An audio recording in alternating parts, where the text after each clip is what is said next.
I greet you all in the name of our Lord Jesus Christ. Today I'm privileged to be here to share with you the Word of God. My name is Pst.Patrick. I do minister with a church called Christ Redeemed Church in Federal Way. I want to share with you about the function of the priesthood. I've been speaking about this, and there is many more that I will be speaking about. And today I want to speak about the nature and the function of priesthood. The function and the nature of priesthood. I'll share with you a scripture here. And before I share a scripture here, I want to ask you a question here. When you study priesthood, does the Bible give us a scripture that is going to show us the function and the nature of priesthood? There is one scripture that's going to show us the function and the nature of priesthood. This is in the book of Hebrews chapter 5 verses 11. In the book of Hebrews chapter 5 verses 11, the Bible says, "For every high priest taken from among men is ordained for men in the things pertaining to God, that he may offer both the gifts and sacrifices for God." Hebrews chapter 5 verses 1. This is the scripture that we are going to use, and we are going to see the nature and the function of the high priest. The nature and the function of the high priest. And before I continue, maybe someone is asking himself, why are you speaking about priesthood? What is this? What is this that is important in this topic that I'm discussing? You know, priesthood is so much important, because without the understanding of the work of the priest, and I'm talking about the high priest, we are not going to appreciate the work at the cross. We are not going to understand what was happening at the cross.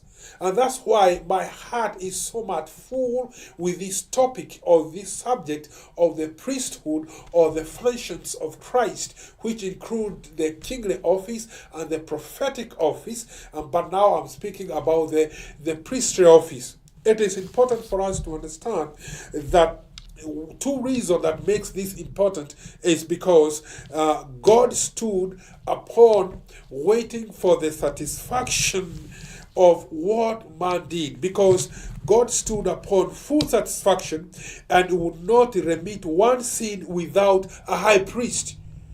God wanted to be satisfied because man sinned. And the other thing is because man is fallen and he's totally incapable of coming back to God, because there is nothing he can do. There is no satisfaction man can do to satisfy God. And that's why the office of the priesthood is coming. God is holy, God is just, and God must be satisfied because we sinned, and the penalty of sin must be satisfied. That's why the high priest is coming. That is why the cross is coming in. And especially at this time, we are almost coming to the time of the where we are going to celebrate the death and the resurrection of our Lord Jesus Christ. I'm preparing you for that. But for today, I'm speaking about the nature and the function of the high priest. One of the things that you realize is this, and this one is a very general function. I'm going to go to the specifics. We are going to look at the general. We are going to see this. Number one, the Bible says, "For every high priest is taken from among men." For every high priest is taken from among men. The reason why the incarnation is coming is because Jesus had to be born like us, to have a body like us. And you are going to find this in the book of Hebrews chapter 2 verses 16. The Bible says, "For verily he took not unto him the nature of angels, but he took unto him the seed of Abraham." This is the incarnation. Why did he took the seed of Abraham? So that he can fulfill the first element of the high priest. That is, for every high priest is taken from among men, he must be chosen from among us. That's why that's why we see the incarnation. He must be born from among us, and therefore he must took the body like me and yours, so that he can be chosen from among us. Amen. That's why we started by saying this, that the priest must possess the nature that is related to the race where he is going to represent the people. This is the first thing that you need to understand. Jesus Christ had to take the nature of me and you, so that he is going to be chosen from among us. Number two, you are going to see this, that every high priest is taken from among men and is ordained for men. The high priest is appointed for men. He's appointed instead of men. He's appointed on behalf of men. Amen. He's appointed for men. And just like the ambassador, when ambassador is chosen to go and represent men. He's chosen. If we have our ambassador in the office of the president or any other office, he's going there to represent us. He's going there to. That's why we are saying that he is ordained for men. And this office, the office of priesthood, is absolutely groundless and meaningless if he is not going to relate to us and act for us. An angel could not act for us. He could not. An angel could not. An angel does not feel. He's not touched by the infirmities of our situation. He's not. Therefore, he could not be chosen to go and represent us. It is not like the office of the prophet. The prophet is appointed for God. He's appointed to represent. He's the mouthpiece of God. The king is the mouthpiece of God. But when it comes to the office of the priest or the high priest was ordained for men. He's appointed for men. Amen. This office is a representative office. And that's why you see the high priest had the 12 stone that he was carrying at the breastplate to show that his office is a representative office. We are going to discuss even the garments of the high priest. And this one is going to come very clear. And as I said here, this office is a representative office. He's going there to represent us. That's why we are saying this, that he is ordained among men. He's ordained among men in this office. And this office, you realize this, that he's ordained as the agent of men. He's ordained instead of men to go and represent men in their issues. Amen. This is the office of the high priest. And I'm speaking this in general once again. I'm going to go to the specific from next week. And the other thing that you are going to hear is that every high priest is taken from among men, is ordained for men, in the things pertaining to God. In the things pertaining to God. Remember, this office, the office of the high priest, the high priest is always facing God. He's always looking unto God. This office is he's always looking unto God, expecting from God. He is ordained in the things pertaining to God. What are these things that are pertaining to God? I'm just going to mention them here, but I'm going to go into details in the near future. One of the things that is pertaining to God is the divine nature and the perfections particularly in holiness and justice of God. Number 2 is the divine sovereignty with its purpose and design of grace and love. Number 3 is the divine law in its subject and the obligations that we are supposed to keep. Listen here, let me explain a little bit here. The things pertaining to God, an ambassador represent men in the things pertaining to men. When we choose an ambassador, he's going into the Senate to represent us. We are telling him we need this and this. Therefore, go into the parliament and represent us into these things. But when it comes to this office, listen here, he is going to represent us in the things pertaining to God. In other words, the high priest represents us. He represents for men, he's for men, and he is from men, but in the things pertaining to God, not on the things pertaining to us. Is that clear here? It is in the things pertaining to God. God demands his law to be kept. God demands justice. God demands holiness. And he is representing us, fulfilling the things pertaining to God. Amen. This is something that you need to understand here.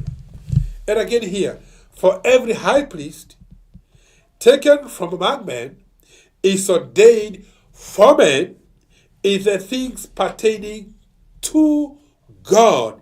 In the things pertaining to God. God was demanding holiness. God was demanding justice. God was demanding that he may be sovereign in our lives. We could not keep this. So our high priest is going to represent us in the things pertaining to God. Amen. This is what we are reading here. For in the things pertaining to God. And one thing that you understand here is that the actions that he takes, every action that the high priest is going to take, it has its object to God. He's always facing God. He looks and acts Godward. Amen. It is not like the office of the prophet or the office of the king. They are speaking to us. They are addressing us. But the office of the priest, he is facing God. We are going to explain this as we move forward. The whole aspect and the bearing of priesthood is toward God. God's sovereignty, God's character, God's claim, God's law. Because the laws of God must be kept. Who is going to keep the laws? Our high priest is going to keep the law on our behalf. God's sovereignty, God's character, God's claim, they are going to be fulfilled by our high priest. Amen. God's sovereignty. And when he goes there, he's going to intercede for God on our behalf. He's interceding for us. He's going there to satisfy God's justice on our behalf. He's going there to pacify God's wrath. He's going there to secure God's favor on our behalf.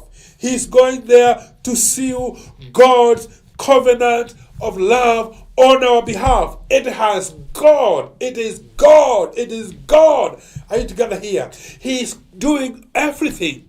And that's what we are saying here, that he is ordained for men in the things pertaining to God.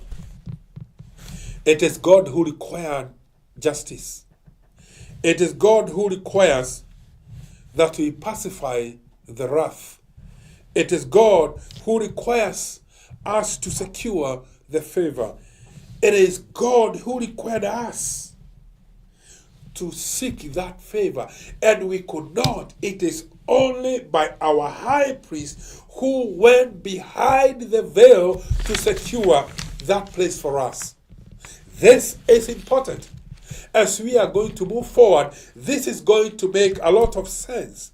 And I say this, for every high priest is taken from among men and ordained for men in the things pertaining to God, that he may offer both gifts and sacrifices for sins.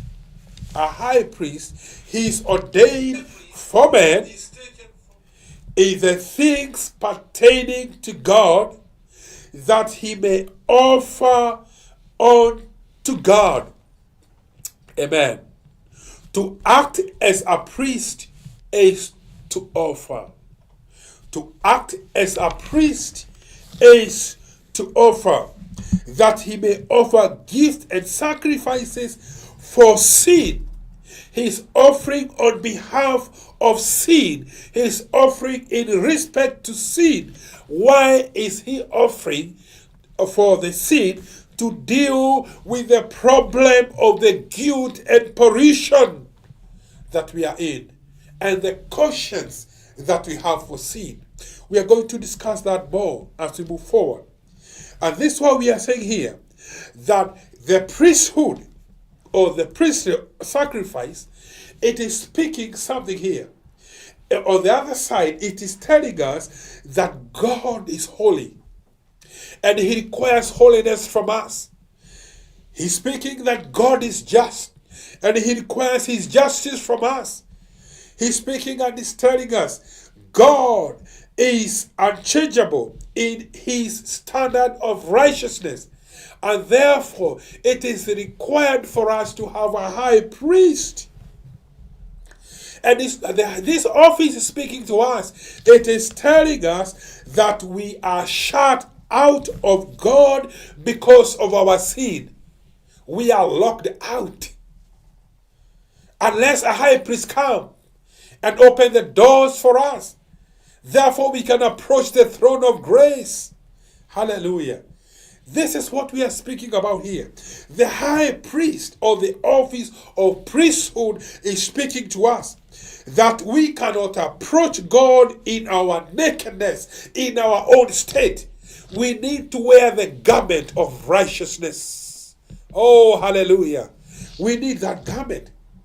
This is what we are speaking about here today. As we move forward, we are going to discuss further. And one thing that we are going to discuss here, or to understand here, when he was dying at the cross, the great work is what we never saw. But it is what that was happening behind the veil. What was happening behind the veil had great value. The work of redemption started at the cross, but it never ended at the cross. It continued in the heavenlies. Amen. This is the work of the priesthood. And as I'm saying here, that there's something that was happening behind the veil.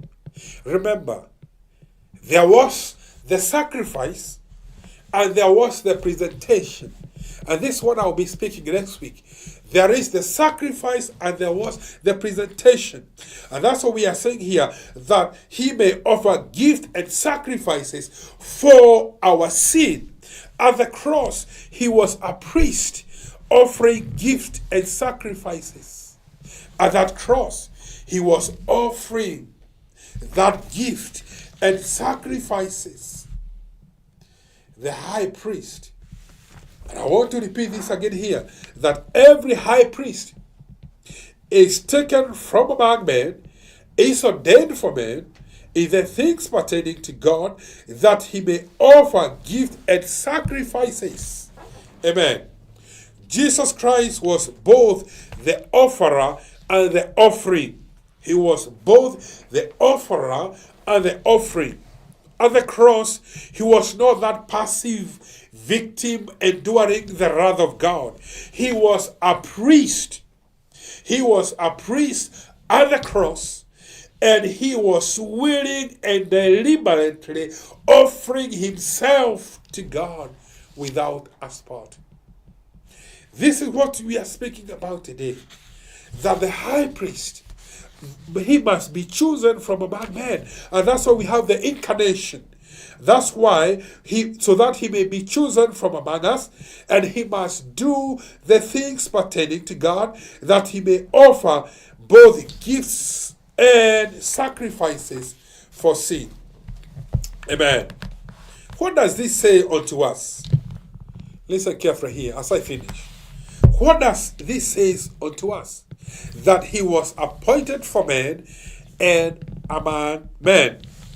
You see, unless we take seriously the reality of priesthood, this will not interest us.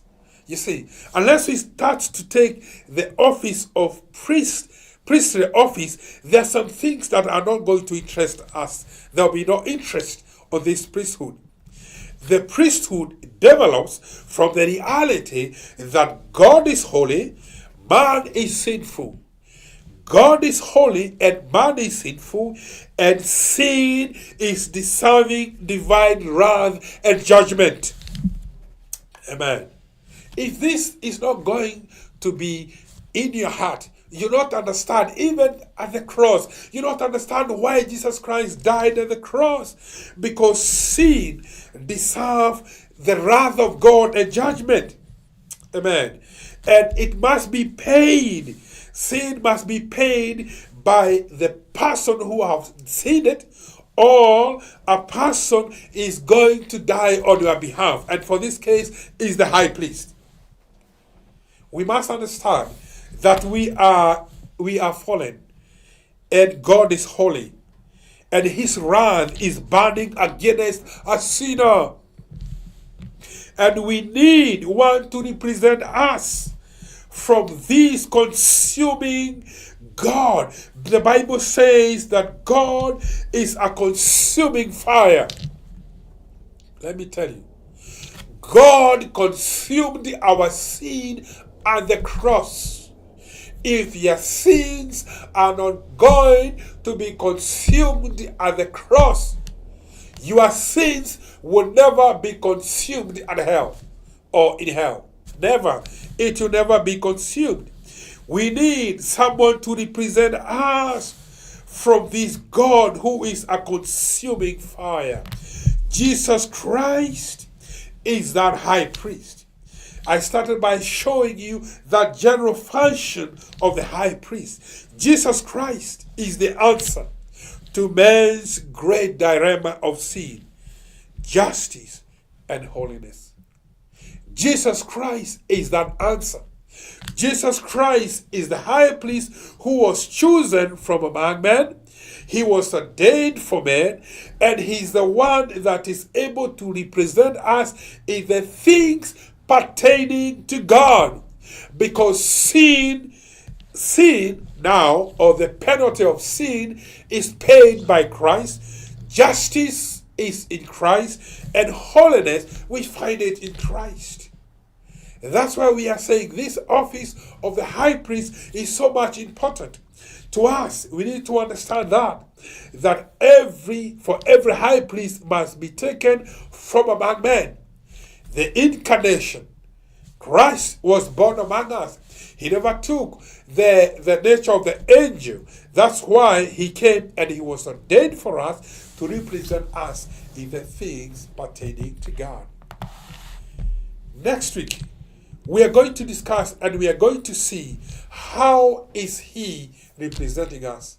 How is he representing us now? And I want to tell you this. You need to come to a point where you are going to realize that you need a high priest to represent you. You need him now to represent you. Even now, he is representing us. Because the work of the cross started, the work of the high priest started at the cross, but it never ended at the cross. It is still He is still representing us even now. Do you need this Christ to represent you now? This is the time. This is the number to call. For Christ is there to represent you as a high priest, and he's going to fulfill the law on your behalf. He's going to give you the righteousness that we never had, because Christ has become our righteousness. May God bless you, and we are going to move on from there next week. Amen.